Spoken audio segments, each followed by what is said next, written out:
When our grandmother is pregnant with our mother, she is automatically also pregnant with us because she carries, of course, the eggs of our mother. Yeah? So there's already an imprint there. So there's already an imprint, and that's why we often have a specific bond between grandchild to grandparent. But healing and unraveling takes place our whole life. Yeah? Our mother is the first contact we have with the world. Yeah? And through our mother do we also learn how to interact with our father, how to interact with life, with our surroundings. We learn that through our mother's responses to life. I think a truth about life is that we will all traumatize our children, and we've all been traumatized to some degree by our parents. What happens then when a trauma in the lineage has not been resolved? Fractals of that trauma ripples down. Who is now going to deal with that later on?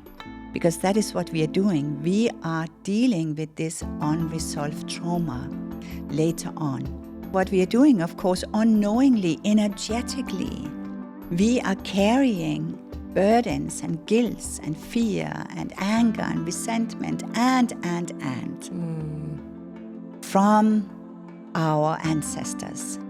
I would even go as far to say that the land we grew up in is not even the land of the mother, it's the land of the grandmothers. So I worked for a number of years with a Greenlandic shaman. I'm born in Greenland, so I always had a big love for this land and for her people. And I only understood much later that the land that we are born into has a very, very great impact on us.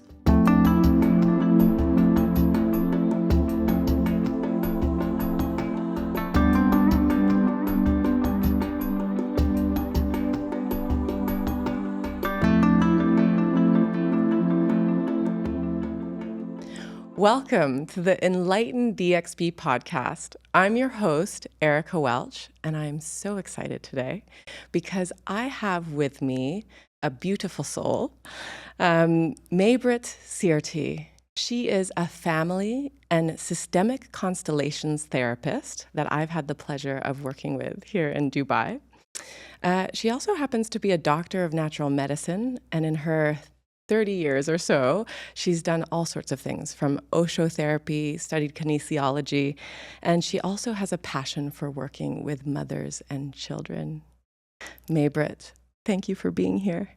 Thank you for having me, Erica. Yeah. I'm so pleased to be here. Yeah, so excited for this conversation.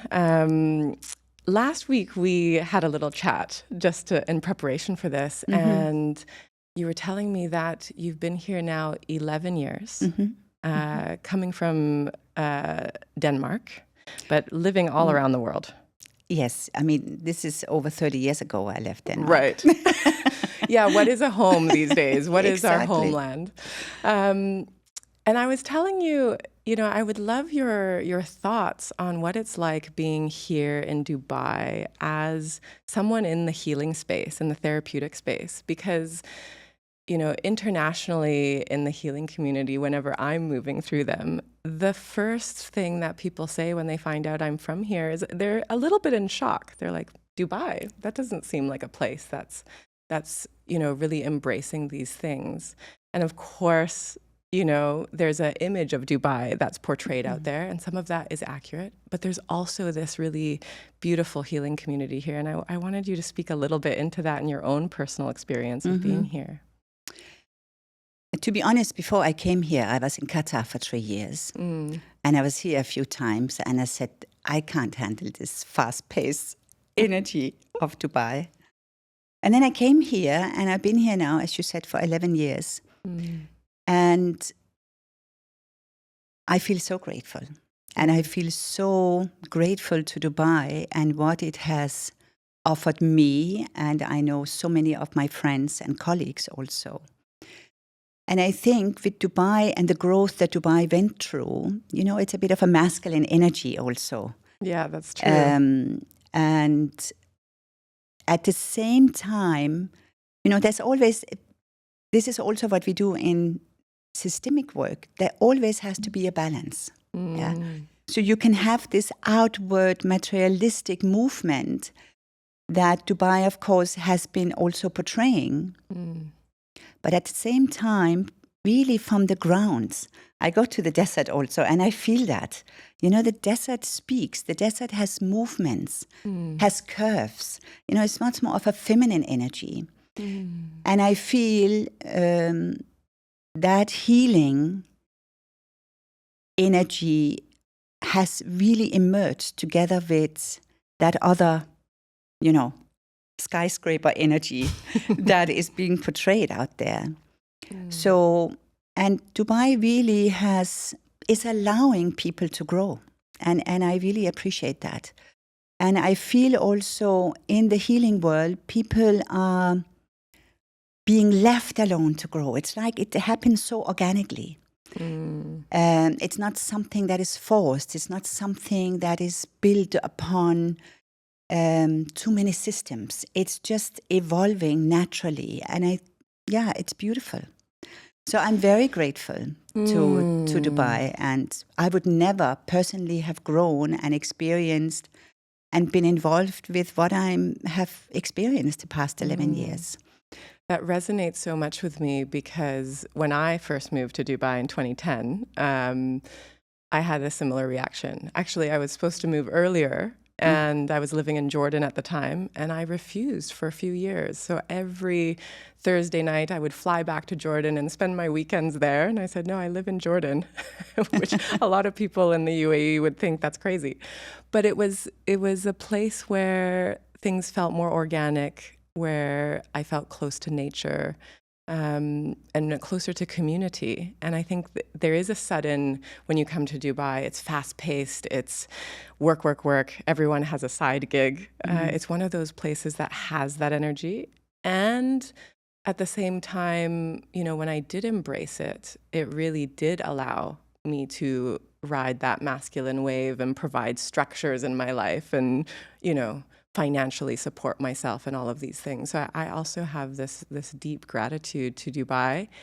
And naturally, I'm seeing a massive shift in the last few years of this feminine energy you speak of, and this more community building, this organic healing space, and even people recognizing that desert is nature. Yeah. People are like, how can you be in a place with no nature? And I was like, everywhere has nature. You just have to have the eyes to see it as that. And it has to see. Absolutely. And the water always is a beautiful communicator. Yeah, it changes. absolutely. I'm at the beach every day, and it changes every day. And very beautiful. Yeah. And people do say, well, it only has 2 seasons, but I have a dog that I walk every day. And in the wintertime, all of the little cacti in the desert turn shades of yellow and red. And I go, there is seasons. It's just more nuanced here. It's more subtle. And it almost requires you to be even more embodied and more aware to notice it. Yeah, it's absolutely. not the blizzard of winter that comes through. And for you, I want to dive into, you have a beautiful story, as most people do, of how they came into this work. Will you take us through how, family constellations is one of the last therapies, I would say, that you really got into. Can you talk a little bit about your personal experience and how you fell into this? Yes, I can. So I started my journey early. And I started simply because I got sick when I was 18 with a skin disease on my feet.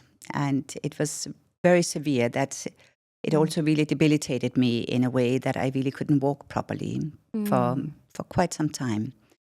And I went through all kinds of different doctors, hospitals, you name it, and had so many tests and experimented on. And I just went from bad to worse to, giving up. And this was back in Denmark. This is back in Denmark. In your yes. 20s. Yes, even my Earlier. late teens, Okay. it's happened. And then in my early 20s, I said, okay, I want to try something different. And then I started doing something called biofeedback, which is, you're getting a response from the body based on, electromagnetic waves or whatever is being used. So many things are being used today. And I was told, don't eat any more meat. So I stopped eating meat and I went through a very big journey. And it took 3 years for me to eventually heal. And it led me to really feel so passionate about the alternative way of doing things and the whole psychosomatic element of an illness too. And this then eventually led me to study anatomy, physiology, and went into body work with a method called the Rosen method that nobody knows about. It's a Swedish psychosomatic body work.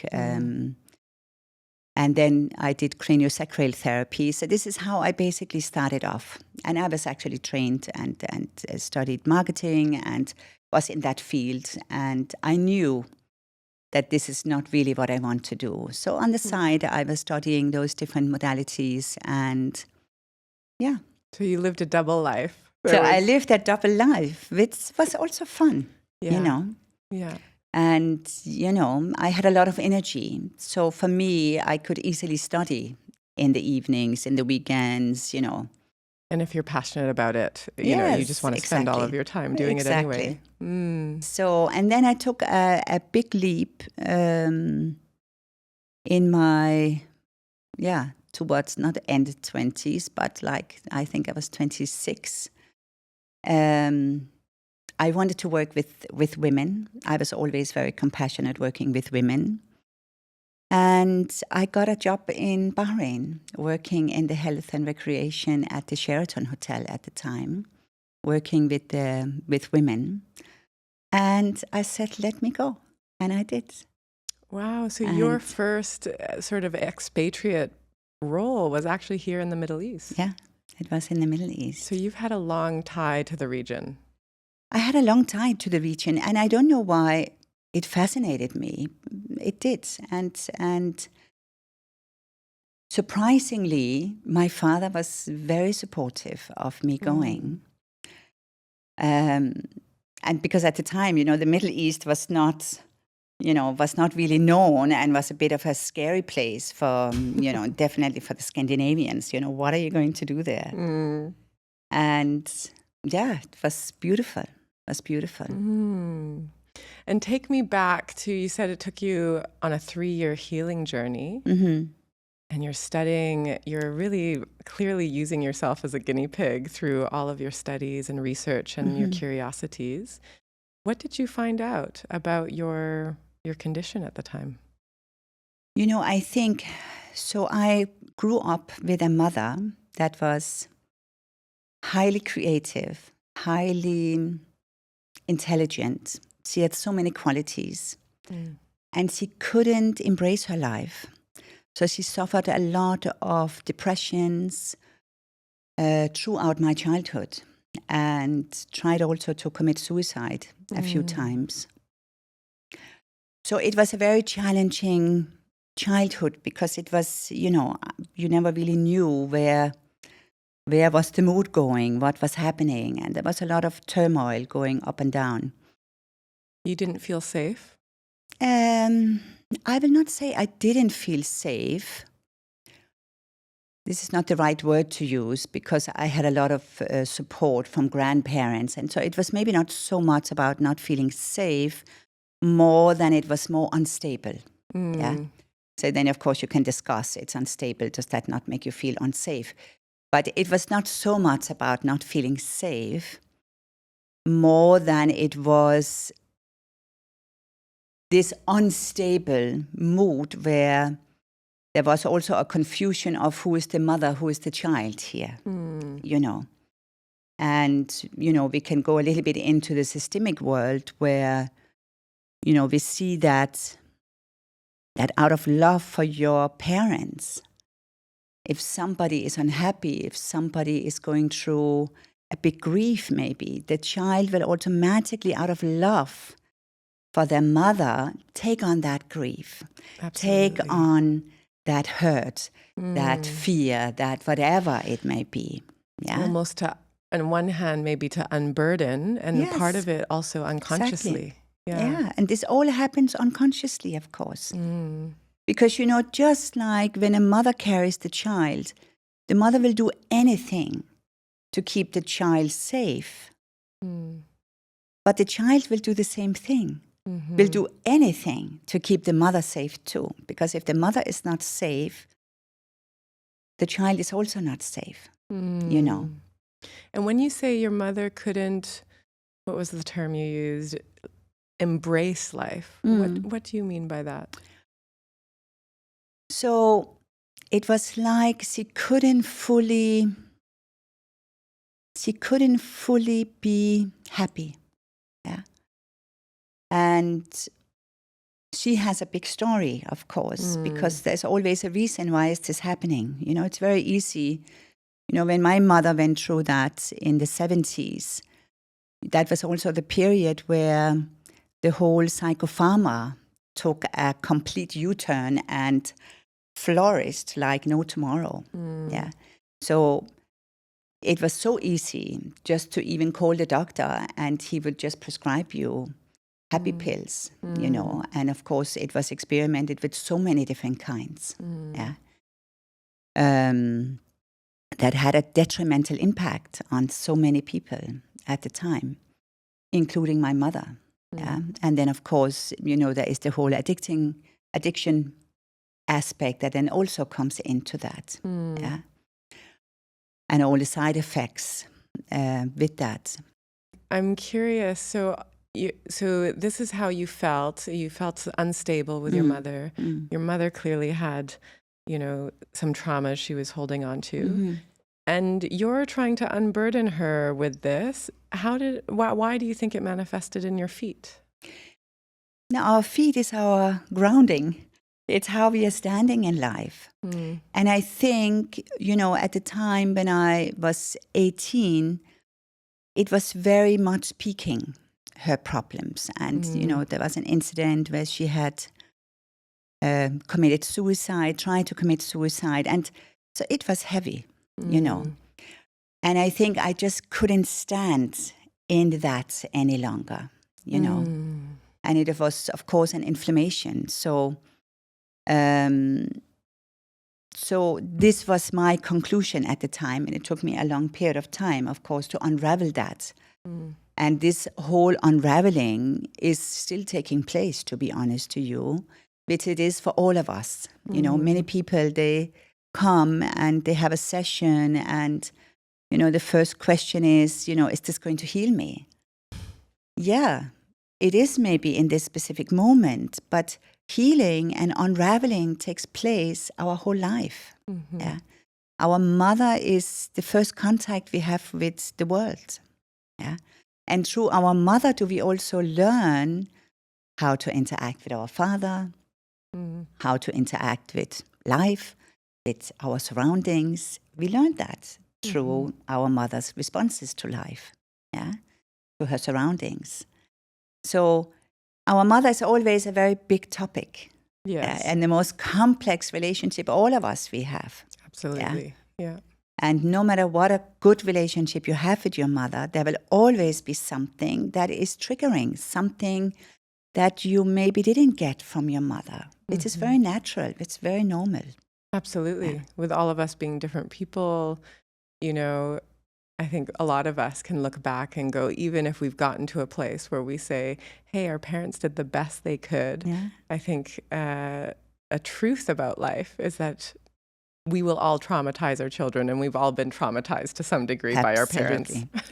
Yes. And all of you who's listening here, if you have children, I was also like that, saying, I'm going to keep my children safe. I'm going to make sure they're not going to be traumatized. It's not happening like that because they will. It's almost a rite of passage, it seems. It is a rite of Has passage. to happen. Yes. Because this is also part of how we are constantly evolving and growing. Yeah. And things do happen in life. So we have, of course, the legacy of our mother, our father, and then we have our own legacy.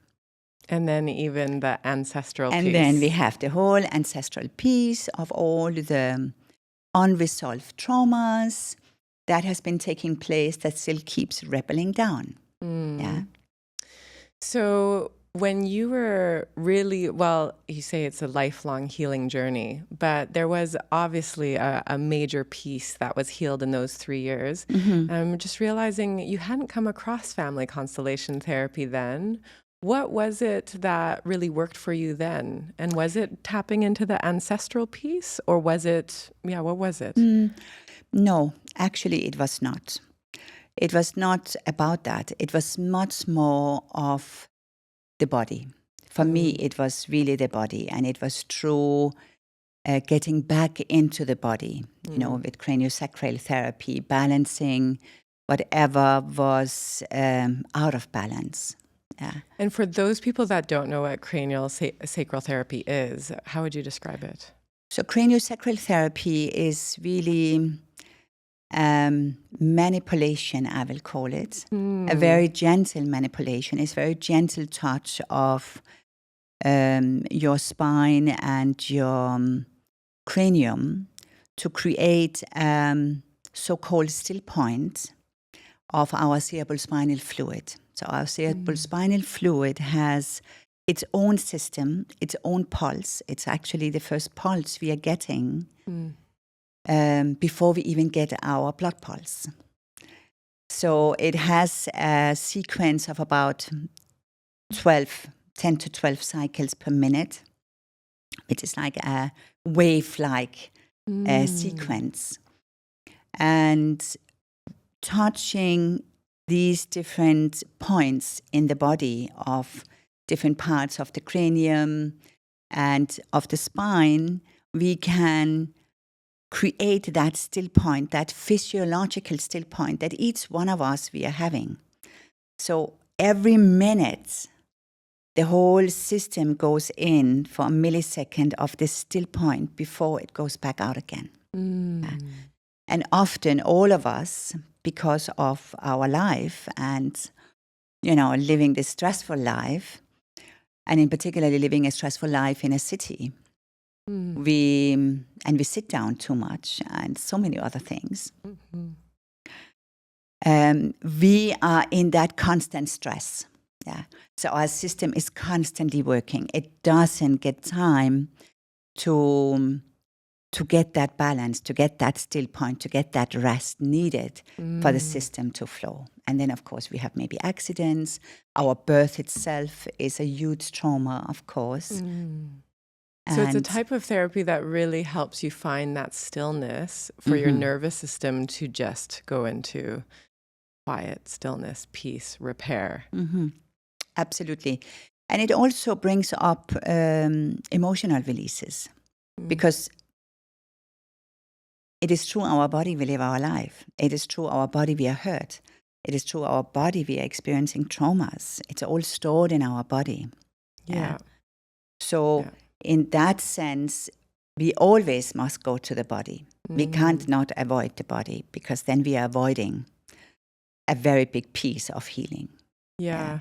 It's interesting because for many years I thought, well, I'm so embodied. I'm an athlete, but actually athletes are among some of the worst embodied people, I would say, because we've trained ourselves to push our bodies to achieve some goal. And so there are a couple of processes where we're actually ignoring the body completely and actually refusing to feel the pain stimuli or the exhaustion stimuli. And we're constantly pushing beyond that, overriding our systems, I would say. And so I do remember the first summer, it wasn't that long ago, 5 years ago, where I really decided to take the whole summer off. And I was in a festival, a wellness festival in Portugal, and I had a odd time to wake up because of the time difference. And I think every morning I was up around 4 or 5 a.m. and I'd find my way to a pagoda in the middle of this beautiful place. And it was so still and it was so quiet. And I ended up in tears every morning for an hour or 2 hours. And I didn't know what it was, but it just needed to release. And it made me think, my goodness, I don't think I've sat this still and, heard such silence in decades. And there's a real beauty to that. People think you have to do something to heal, but actually sometimes it's actually to do nothing at all and to be in your body and just listen. Yeah, absolutely. We need to learn to unlearn. Yeah. And when you're also an athlete, you also often do continuously repetitive movements. Yeah. And that means also you get into a repetitive way of using your body. Yeah. So, beautiful. Yeah. And so this cranial sacral therapy for you in your late 20s helped you to find that stillness and then probably reduce the inflammation. How would you? Oh, yes, absolutely. Yeah. And then I worked with homeopathy, which really gave me, actually, I got very sick with a throat infection. So the whole conclusion of this biofeedback was the question that I was left with, have you ever been sick in those 4 years when you have been having this?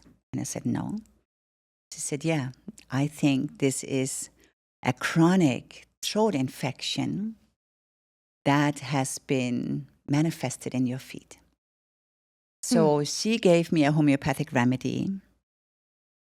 And based on this homeopathic remedy, I laid flat within 24 hours for 10 days with the worst throat infection I've ever had in my entire life, with fever over 40 for several days. And that was the end of my inflammation. Wow. Yes. I hear these stories a lot of people basically, it almost feels, and I've experienced them myself, a bit of in the moment, it feels like a near-death experience, but it's actually your body alchemizing something. Yeah. It sounds a bit crazy to say, but your body really is healing itself through fever, through something, an illness that presents itself. Exactly.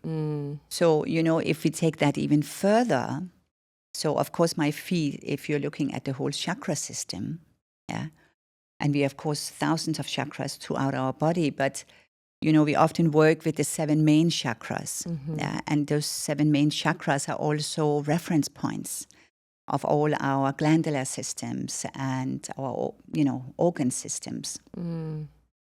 So when you look at our feet, is of course based on the root chakra, and our root chakra is of course linked to our throat chakra. Because that is only the end, it is the only other opening we have in our body is through our mouth, which is of course connected then with our throat. And this is where we also take, we take the breath when we are born. Yeah? We take the milk from our mother's breast. Yeah? And with that, we are giving this unconditional love. Of course, it's very beautiful. Yeah. And our throat chakra is, of course, also living our truth, speaking our truth, and. And of course, when we maybe get into my mother's story, we will also understand that there was a very big secret in my mother's line. There was a secret from my grandmother. And that was, of course, dribbling down. And based on that secret, my mother had this, my mother had a big burden that she carried. So let's get into that in the context of, I'm curious, did you find out this ancestral story through, with family constellations as well? Or this was a parallel story that happened separately? No, that was a parallel story that happened separately. And at that time, I already was on the journey of becoming a doctor of natural medicine. I studied in Germany.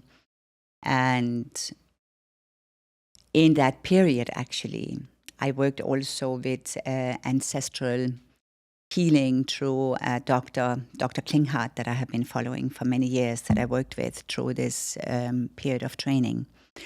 So it actually happened when I was introduced. It happened simultaneously To the ancestral work. to the ancestral work. So, and maybe we can start with, ancestral trauma and how it's passed on. I've heard that, we can store up to 7 generations of ancestral trauma. Explain what that is to people that are like, wait, there's ancestral trauma. What is that? So for each generation, so when our mother is pregnant with us, or no, that's not true what I'm saying. I'm taking that back. When our grandmother is pregnant with our mother, she is automatically also pregnant with us because she carries, of course, the eggs of our mother. Yeah? So there's already an imprint there. So there's already an imprint, and that's why we often have a specific bond between grandchild to grandparent. Yeah. Oh, that's so beautiful to hear. I've actually never heard it put that way. Yeah. I have a deep, deep connection with my Japanese grandmother, as you know, actually, because in our family constellation session, I was trying to work on my father's line, and my matriarchal line really wanted to be worked on instead. And I have a deep love for her and a connection that is beyond description. She's 101 years old now in Japan. I'm going to secretly go see her in a week and surprise her. But yeah, there's something there, and we don't really need to speak into it, but it's incredibly powerful. Yeah. And there is something about this matriarchal line. Yeah.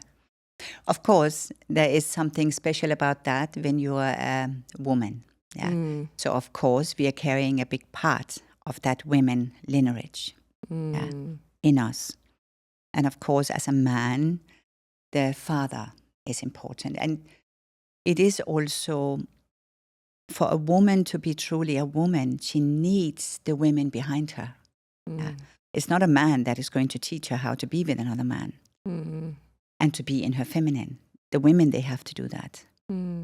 And for the man, of course, for a man to fully be a man, he needs to be able to lean into the father, the grandfather, and all those other men.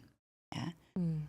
And for many men, it's not always easy. It's more difficult than for the women. And it's more difficult because many men went to war. So there is automatically often a missing father in that aspect. Yeah. And at the moment, of course, we are also living in a time when there's so many women that gets pregnant with a sperm donor, where there is automatically also a missing father. Yeah. So, it's not a judgment of anything. It's just an observation and an understanding. And what are we doing with that in the field? So coming back to your questions of 7 generations and trauma. So I worked for a number of years with a Greenlandic shaman. I'm born in Greenland. So I always had a big love for this land and for her people. And I only understood much later that the land that we are born into has a very, very great impact on us as we are moving through life. And we might also have, if we are born in a specific place and we grow up maybe later on in another place, we might have a great longing to move back to a certain land element. Yeah. Yeah, I can relate to that on many levels. I grew up in Vancouver Island in west coast of Canada, and I was lucky enough in my youth to spend some time with the Aboriginal peoples when I was part of Scouts. And actually, that was when I first experienced my first smudging rituals and things like this. And they often spoke about, of course, we have human mothers and fathers, but our first mother is the land, the Mother Earth, and Father Sky. And there is something that it's not necessarily that I want to move back now, but there is something that very much ties me to that land and the people, the indigenous people of that land. And how was it for you? How did you find your way back to Greenland at that time? I mean, of course, I grew up in Denmark, so Greenland was always, it's a Danish colony. It was a Danish colony, not anymore. So I grew up with that. And my parents, they lived there for 8 years, and my father was a hunter. My father loved, being with the indigenous people and going hunting with them. And so he was very ingrained in that. So I would even go as far to say that the land we grew up in is not even the land of the mother, it's the land of the grandmothers. I just got shivers when you said that. It's really the land of the grandmothers. This is my experience. This is the messages I have been getting over the years. And when I asked this Greenlandic shaman, I didn't ask him, but somebody asked him this question: why 7 generations? We always talk about this 7 generations. Why not 9? What not? What not 5 or something like that? And he said, because all our grandmothers all over the world has told us that. Because he used to go to South America, to the Aboriginals in Australia, to Russia, Japan, to all of the indigenous people, and it's the same language being used all over the world. So that's the question. That is the answer, And what happens then when a trauma in the lineage has not been resolved? Fractals of that trauma ripples down. Who is now going to deal with that later on? Because that is what we are doing. We are dealing with this unresolved trauma later on, maybe in the 2nd generation, 3rd or 4th generation, we don't know. Yeah. And so when we then get to where we now are and we are doing work, there are certain things that we carry that has to be healed. That comes from our grandmothers, great-grandmothers, or whatever now happened in the past. And as I look back at some of my friends' lineages, but certainly my own, I can see that whatever my mother could handle, she handled.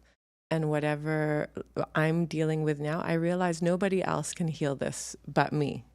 And I'm sure there are things that maybe I can't handle that then get passed on to my children if I have any. And so for you, your ancestral story and the trauma that got passed on to you, can you speak into that? Yeah, and I really will speak into my mother's story. And because her mother, so she is the firstborn for my grandmother, out of a flirt, I will call it. So my grandmother was promiscuous, and she had a flirt. So she's out of wedlock, which at the time, of course, was a big shame in the 30s. And so my grandmother was young and couldn't really take so good care of her. So she grew up with her grandmother. And later on, my grandmother gets another child, also out of wedlock, with another man.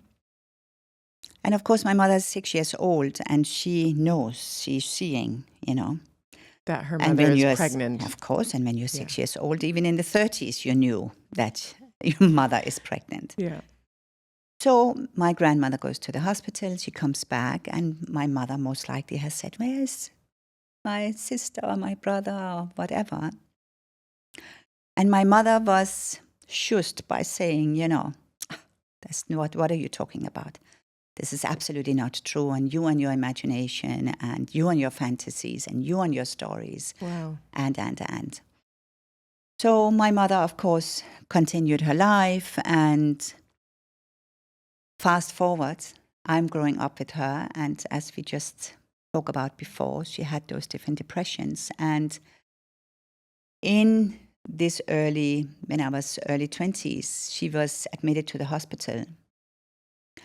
And I came to the hospital as she's speaking to a doctor. And the doctor is asking her in that moment, is there any mental illness in your family?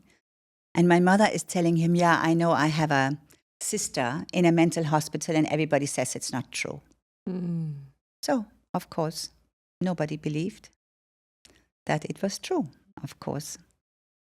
So I said, that's strange. Let me go to my grandmother. So I went to my grandmother. I asked her, what's my mother saying this and that? You and your mother and her stories. I went to my father. You and your mother and her drama, Just everyone's Always gaslighting. like that. Always gaslighting my mother. So my mother died suddenly at a heart attack when she's 60. I just had given birth to 2 children. I was in Africa at the time. And 6 years later, me and my sister, I have an older sister, we get a letter from a lawyer that we had inherited money from an aunt. And we didn't know any aunt,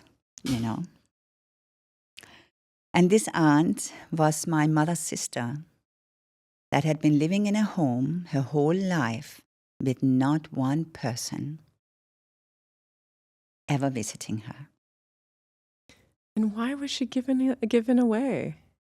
So apparently they said she had autism, but autism you don't really see, when That you're young. born that young. But most likely she had Down syndrome.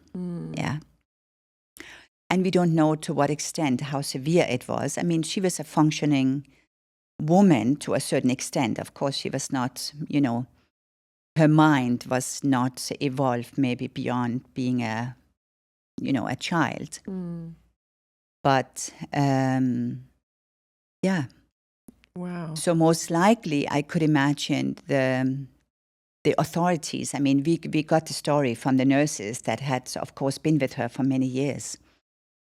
That was the norm at the time when there was, a child also out of wedlock that, my grandmother, of course, maybe didn't have the means or the resources to take care of her properly. She hardly couldn't take even care of her first daughter. So most likely it was being advised that the authorities will take her away, which they then did. And my grandmother kept her mouth sealed and kept that secret to herself, even though she could see her daughter was suffering. Yeah. So my grandmother died also 6 months before my mother died. Oh, wow. And my grandmother died of throat cancer. So you see, it's such a big story. And you see that throat cancer as her keeping her silence. Of course. Yeah, and absolutely. She kept her silence and she couldn't speak at the end. Yeah. And she denied even a priest, she denied anyone praying for her. So I can only imagine her shame was enormous. Her guilt was enormous.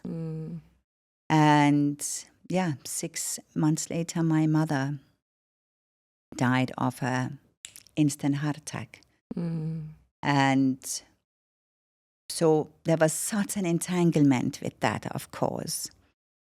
And this opened up a whole Pandora's box, of course, of so many things that my mother, of course, had said over the years about so many different aspects of her life and of things that we understood was not my mother's fantasies or my mother's imagination. They were the truth. Yeah. And some people might look at all of that and say, well, yeah, there's clearly a trauma story here, right? Between definitely with your grandmother and definitely with your mother. How would you say it's been passed on to you? I mean, we've talked a little bit about biologically it happening, but then how has it manifested into your life? So I grew up always feeling guilty. no matter what, I always felt guilty. Something happened with somebody, immediately I will feel, what did I do? You know, I always had that guilt that was carried with me over many, many, many years.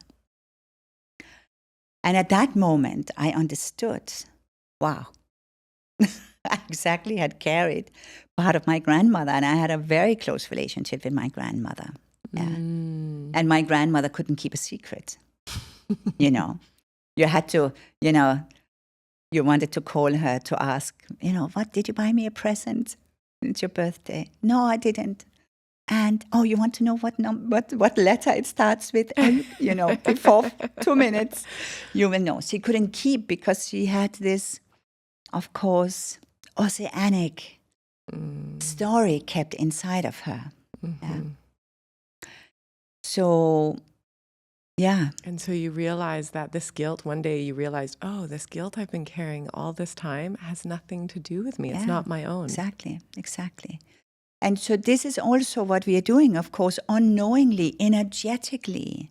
We are carrying burdens and guilt and fear and anger and resentment and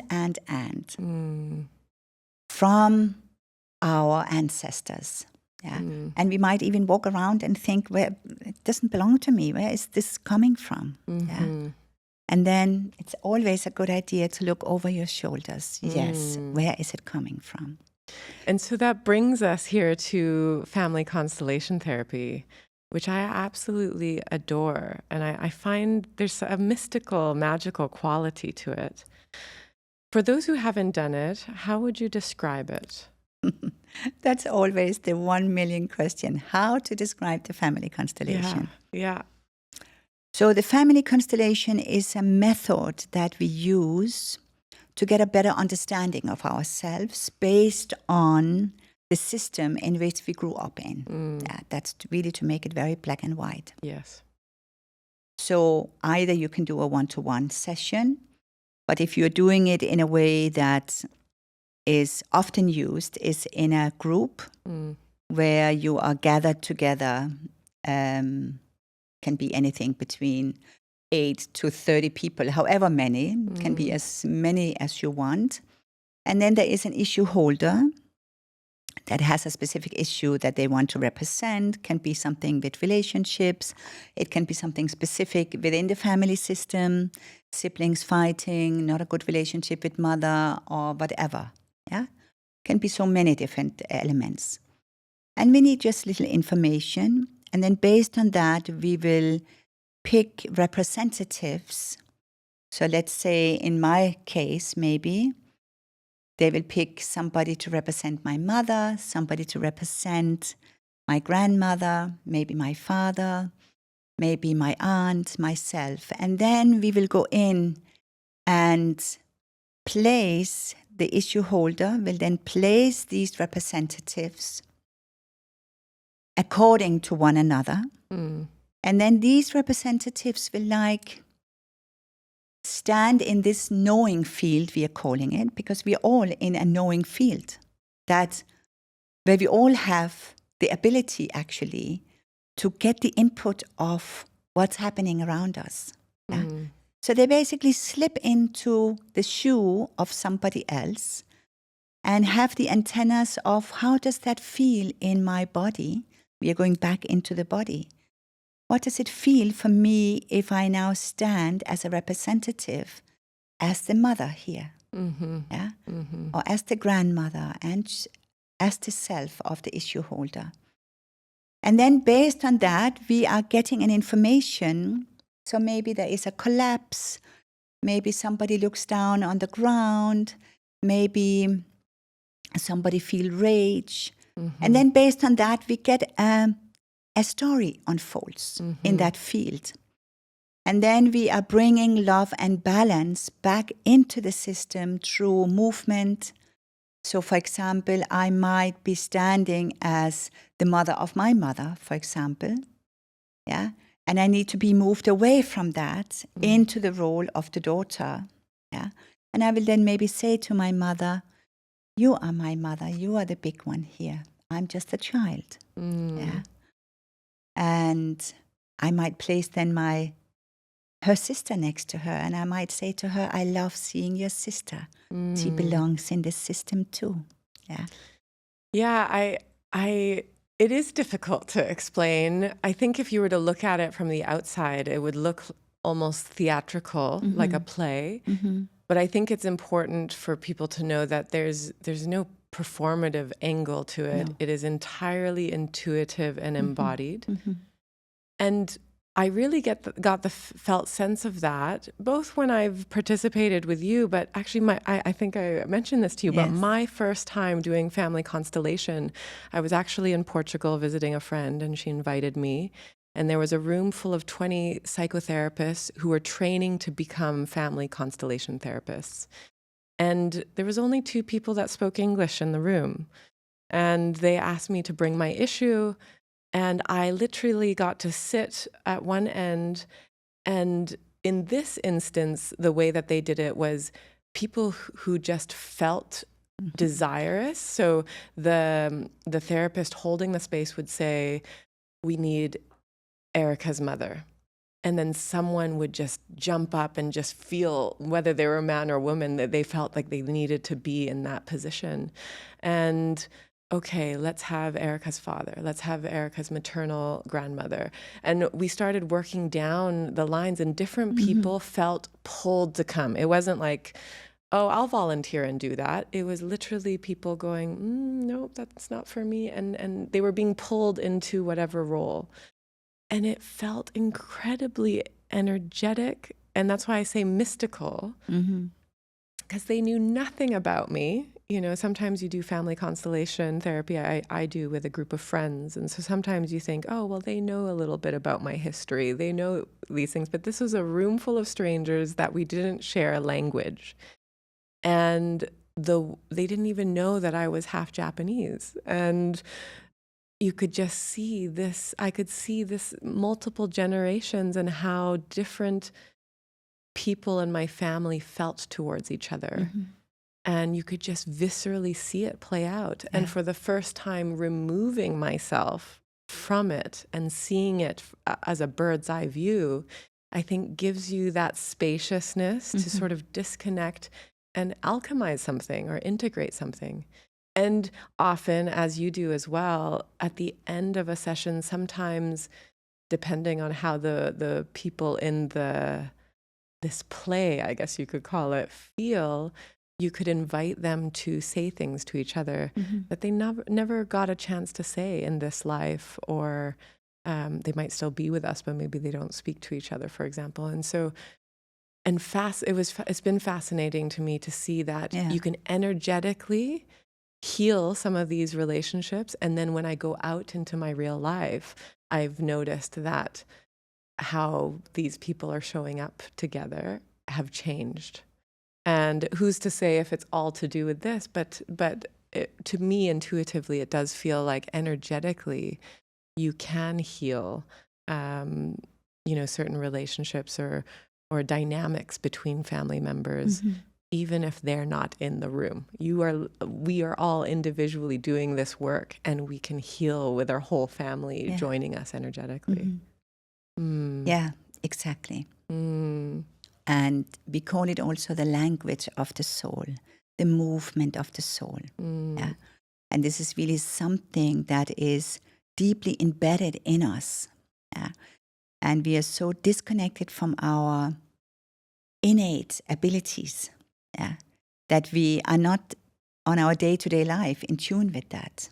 And when we all of a sudden gather in that field, then it's really magical what is taking place. And this is how I decided also 10 years ago to move mainly to work with systemic work, also when it comes to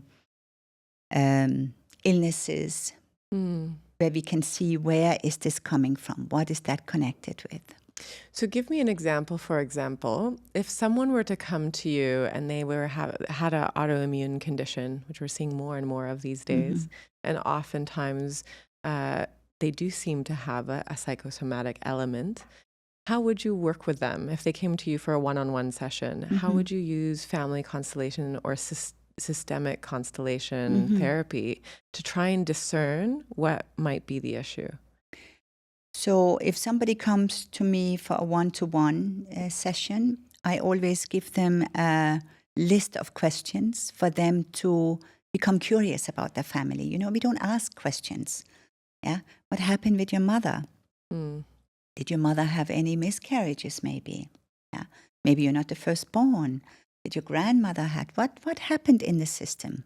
Yeah, were there any illnesses in the system too? Were there any wars? What took place? So this in itself is a huge journey. And many, they come to the session saying, oh my God, I just realized I didn't know, and. So many things are being revealed. So then we will go in and look at the actual illness in connection with the system, with the father's line, the mother's line, and then like that we will build on the constellation. What is taking place? Yeah, what is it that maybe needs to be communicated here? So it's a very big unfolding. Yeah, and there might be a few steps to do that, of course. You know, we can't, you know, sometimes it all depends where is the client at also. Where are we at in our healing? You know, have we done a lot of healing? We might be able to go to a situation or a topic very fast. But it can also be that we need a little bit more time, yeah? Because we always need the body with us. Are we safe? Are we resourced when we do this work also? Yeah? Because we always need to be careful not to re-traumatize anyone and not just jump in and do work that maybe somebody is not ready for. Right. Yeah. And do you have instances where people can either aspect with the disease within themselves, where they're having conversations with it or they're embodying it themselves? What's your experience with the work like that? Yeah. We also go in exactly and looking at this dialogue. Yeah.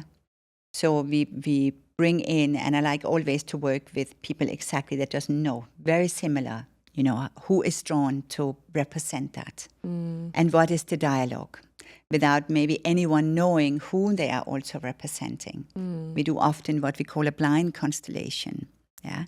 And with a blind constellation, where nobody knows who they're representing, brings a lot of information. And then we can have this dialogue between the self and the illness of what is needed as a support also. Maybe there are certain therapies that they're doing that the illness says, doesn't resonate with me, doesn't work for me. Yeah. So that is, so we can work with many different aspects of that. Beautiful. And you must have sat in by now hundreds, if not over 1,000 family constellation sessions. Are there themes that come up? Are there things where you go, you know, if I really zoom out to humanity right now and we look at a lot of the ancestral trauma that we're carrying and we look towards healing this ourselves, there are a couple of themes that pop up. What comes up for you now? I mean, I have worked with thousands of people in the Middle East and all over the world, but now I'm based here in the Middle East, which is where a lot of my work is. And I will say two themes comes up, and I touched upon it actually before also. It's always about the relationship with the mother, healing whatever traumas happened for many different reasons. Yeah. And, you know, there is the theme of this patriarchal way of doing things. Yeah. Where we have this mechanical way of working, mechanical way of interacting with life that has been happening for far too many decades, which has led us to, you know, if we have lived more in a community, you know, my grandmother might not have been having to give up her child if there would have been a greater community to support her. Yeah. So relationship with mother is always a very, very big one. Yeah. Mother, grandmother. And we might have to go back 5, 6, 7 generations before the woman can feel fully supported. Yeah. And then we have the missing father. Yeah. The missing father because of war, because of so many other things. Yeah, or even, I don't know, addiction, but even Yeah. good fathers, workaholism, you know, Yeah. there's a real absence with that as well. Yeah, and workaholic, you see, being a workaholic is the same as being an alcoholic. It's the same of an escape. Yeah. It's escapism, yeah. And so that means also the pain is too big. You know, Right. why is somebody escaping? Because it's too big. Yeah. Mm. And women often has a greater room to be allowed to express whatever she's feeling and going through healing, and she's often better supported than a man is. Mm-hmm. Yeah. But, you know, I look around and I see, and I know I'm a recovering workaholic myself. It runs in the family, both my father, and I would say my mother has that tendency too. I think it comes from a worthiness wound of wanting to be worthy, and so striving for some level of perfection. And yeah, as I feel into that, workaholism is alcoholism, or is similar to all of these sort of extremisms and escapism, but it is so entirely socially acceptable. Yes. It's almost rewarded. And I know I was, you know, promoted, financially promoted and compensated, prestige, reputationally. You know, we live in a society now that really are uplifting people and saying that this is the right way, when we're slowly numbing ourselves and we're slowly losing touch with this balance that we all need.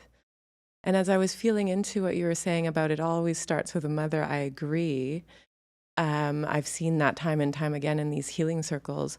But I would also say, as I feel into motherhood today, and even in my mother's generation, and also possibly because of the absence of father, mothers have really started to embrace motherhood energy, not from a feminine place, but actually from a masculine place. And so it was a big awakening for me when someone said, people think that motherhood, the way that we perceive it, where mothers are planning everything for their children, and we must do this, and we must get the children here, and this, that, whatever, that's a feminine energy. But that's not. That's a very masculine, patriarchal energy, filling in for an energy that's not there, because the father is missing in that, providing structure, providing this this energy of structure and guidance in that way. And so the mother is unable to soften and provide that motherly energy.